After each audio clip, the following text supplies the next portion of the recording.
So he wrote hundreds of compositions, and this is just one of them. So this is Sonata number 3.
So these are the keyboard percussion instruments, it's sometimes called the mallet instruments.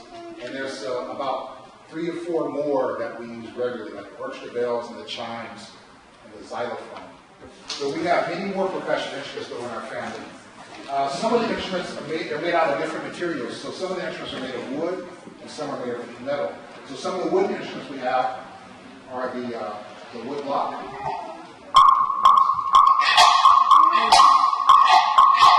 That's the frog. Sounds like a frog too, doesn't it?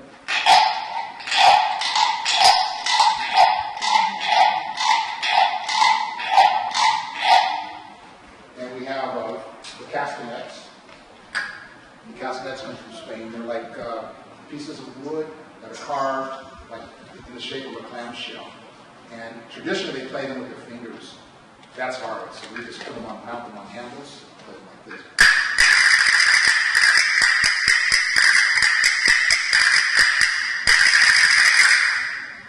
And then some of the other instruments, here's one more wooden one.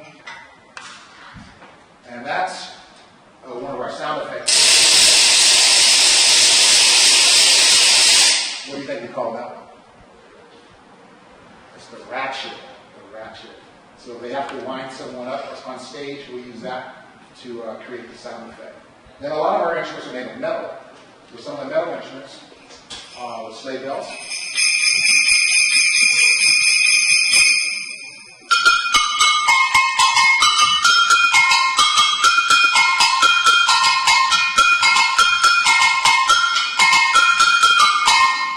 This is a triangle, piece of metal, and it's bent into this shape.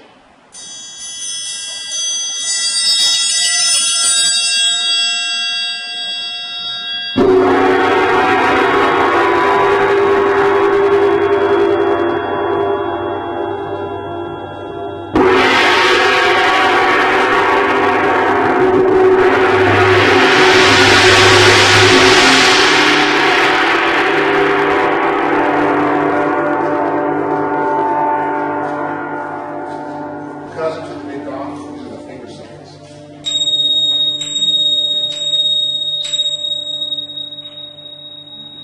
So, anything that is hit or struck is a percussion instrument. And that's what percussion means. It means when you strike something. That's how these instruments get their name, they're percussion instruments.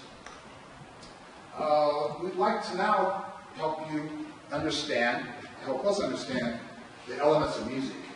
And there are three basic elements we're going to talk about today that go into creating a song. Now the first element, does anybody know what that might be? Or what would you think is an element of music that goes into creating a song? The first thing is melody. Okay, melody. Because melody helps you to convey your message. So if you have some words that you want to sing, melody helps you to do that. So this is a melody you're familiar with.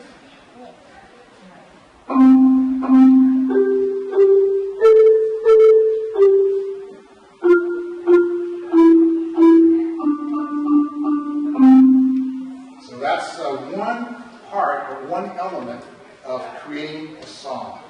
Another element is rhythm. Rhythm helps to keep it all together. So the rhythm of that tune would be like this.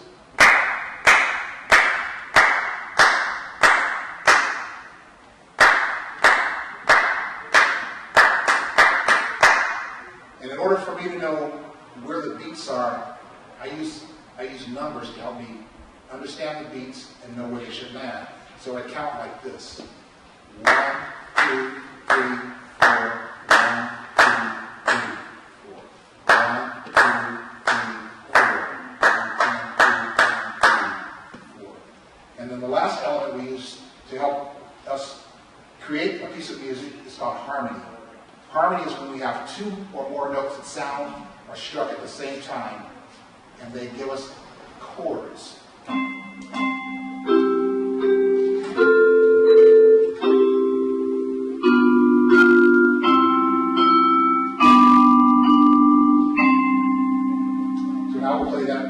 Song. This is Twinkle, Twinkle, Little Star.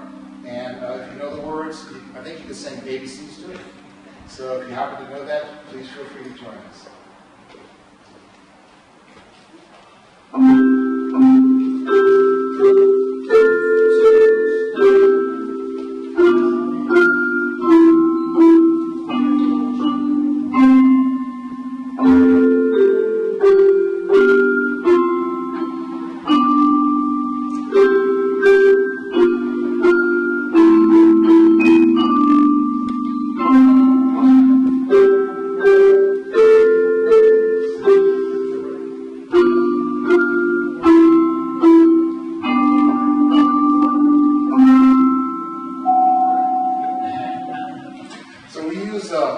Melody, we use rhythm and harmony.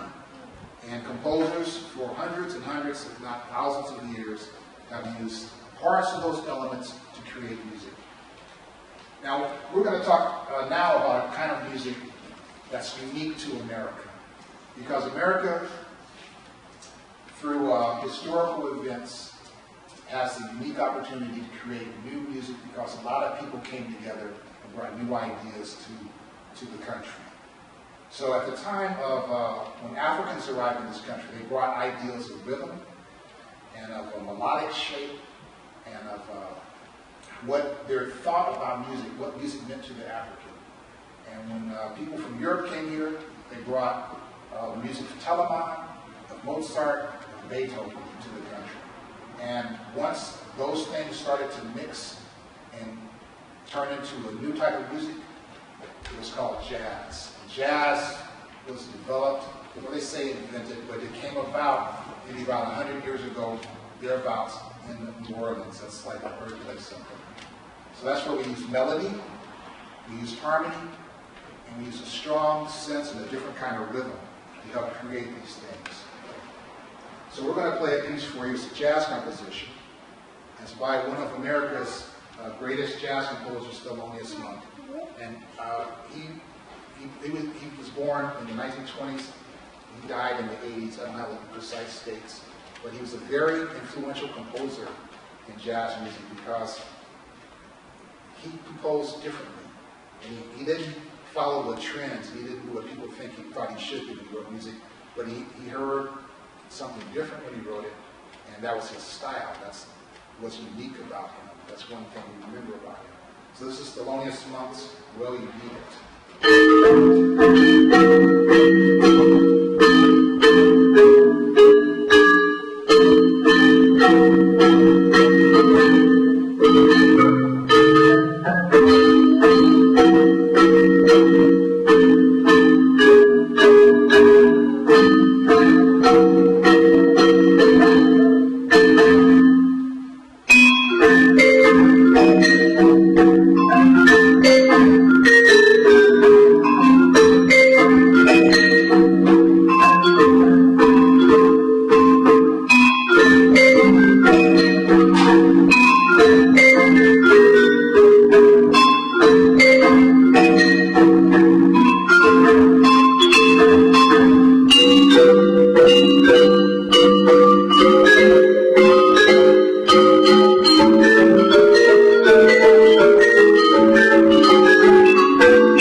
feature of it is that we were improvising.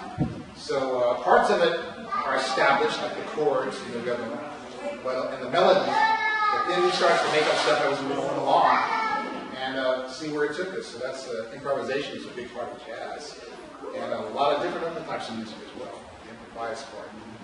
So thank you very much. At this time, what we'd like to do is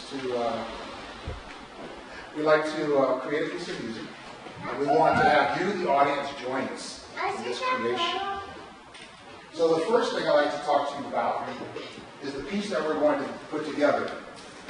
Now, how many know what a round is in music? A round. Well, a round is something that you sing, and you sing the melody, and it's like the piece that we played earlier.